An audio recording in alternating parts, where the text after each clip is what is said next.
আমরা চলে আসছি আমাদের সবজি ক্ষেত দেখার জন্য। তো সবজি ক্ষেতে সবজি থেকে ঘাসই বেশি হয়েছে। দেখেন কি পরিমাণ ঘাস হয়েছে সবজি ক্ষেতে। এখানে লাগাইছি হচ্ছে বেগুন গাছ। এখানে আমরা পিলি কেটে কেটে সবজি চাষ করছিলাম। তো এক প্লেটে দিয়েছি বেগুন, আর এক প্লেটে দিয়েছি হচ্ছে গিয়া মরিচ। এগুলো হচ্ছে মরিচ গাছ, ঘাসে অবশ্য ছাইয়ে গেছে। মরিচ গাছ তো পোকায় খাই ফেলে লাগছে, ওষুধ দেওয়া লাগবে নি মেরাব্বু? ওষুধ দেওয়া লাগবে রে, কি পরিমাণে পোকা হয়েছে। মরিচ গাছে তো ফুলও চলে আসছে, দেখো বেগুনও ফুল আসছে। আশা করা যাচ্ছে রমজান মাসে খাইতে পারবো নাকি? খাইতে তো পারবো, কিন্তু যত্ন হইতেছে না, যত্ন করতে পারতেছি না রে। ঠিকই রে। এই সারে দিয়েছিলাম হচ্ছে আমরা মরিচ, তারপরে দিয়েছিলাম হচ্ছে বলকপিগুলা। বলকপিগুলো কত বড় বড় হয়ে আছে, অনেক দিন ধরে আসা হয় না আমাদের এখানে। ও মাই গড, কত বড় বলকপি! প্রায় প্রায় এটা তো মনে হয় প্রায় 1 কেজির বেশি হবে ওজন, কও। এখানে দেখেন কত বড় বড় একটা বলকপি রয়েছে, খাওয়া হয় নাই। এই লাইনে দিচ্ছে হচ্ছে টমেটো গাছ।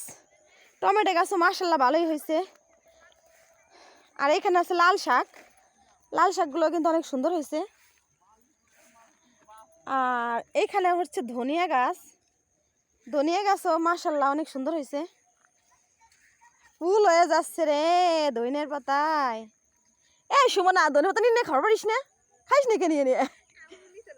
তাই নিয়ে খাবি? টমেটো গাছে কত ফুল আসছে, দেখ টমেটো গাছে কি জঙ্গল হয়ে গেছে। এই লাইনে দিছিলাম হচ্ছে কি পুঁই শাক। এই পুরো লাইন ধরে পুঁই শাক। তার পুঁই শাক কি বলবো, ঘাসে ছাইয়ে গেছে পুরাই। পুঁই শাক আর পুঁই শাক নাই, ঘাস শাক হয়ে গেছে। এখানে দিচ্ছে হচ্ছে লাল শাক। লাল শাক সাথে মালঞ্চ শাকও হয়েছে। কি পরিমাণ মালঞ্চ শাক, সবজির কোনো আকালই নাই দেখেন আপনারা বন্ধুরা।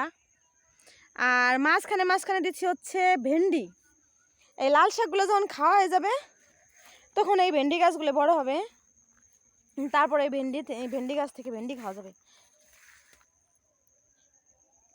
সব সবজিগুলো আমরা লাগাইছি রোজার মাসে খাওয়ার জন্য, যাতে রোজার মাসে কোনো তরকারি কিনে না খাওয়া লাগে। দেখেন কত সুন্দর হয়েছে। লাল শাকগুলোও মাশাআল্লাহ ভালোই হয়েছে, অনেক সুন্দর হয়েছে, অনেক সুন্দর হয়েছে লাল শাকগুলো। তো এটা হচ্ছে আমার পুরো জমির ভিউ।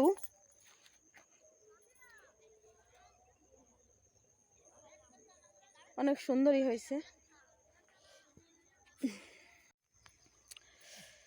তো আমার সবজি ক্ষেতটা কেমন হয়েছে আপনারা সবাই কমেন্ট করে জানাইন। যদিও সবজি ক্ষেতটা ঘাস ক্ষেত হয়ে গেছে, তারপরও আলহামদুলিল্লাহ আস্তে আস্তে পরিষ্কার করে দেওয়া হবে।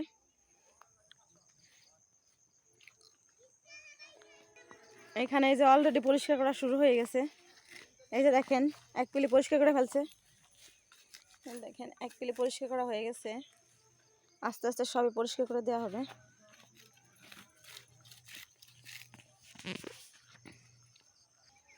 তো এখন সন্ধ্যা হয়ে গেছে, বাড়ি চলে যাচ্ছি। আমাদের জন্য দোয়া করবেন আর আমাদের পাশে থাকবেন সব সময়।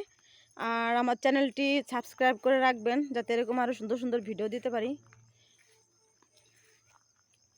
আসসালামু আলাইকুম।